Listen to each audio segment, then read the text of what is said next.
आप रोज़ाना सुबह उठते हैं, ब्रश करते हैं, मगर कभी सोचा कि यही ब्रश, यही पेस्ट आपके माउथ में आहिस्ता आहिस्ता जहर फैला सकता है? अस्सलाम अलैकुम, मैं हूं डॉक्टर एआई।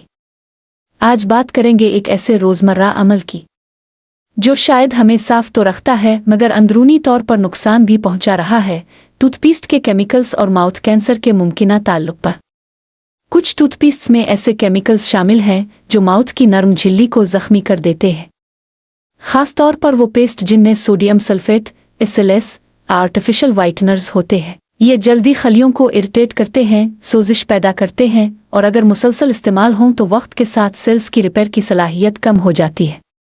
यही वो जगह है जहां खतरे का आगाज होता है। दरअसल जब टूथपेस्ट के कुछ अज्जा जैसे SLS झिल्लियों को खुश्क करते हैं तो माइक्रोस्कोपिक कॉट्स बनते हैं, यानी बहुत बारीक जख्म जो हम महसूस भी नहीं करते।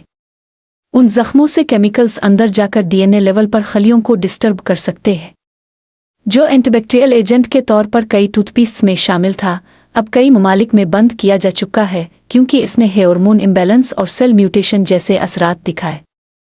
इसी तरह एक्सेसिव फ्लोराइड या चीप वाइटनिंग पेस्ट्स वक्त के साथ माउथ के टिश्यूज़ को कमज़ोर कर सकते हैं।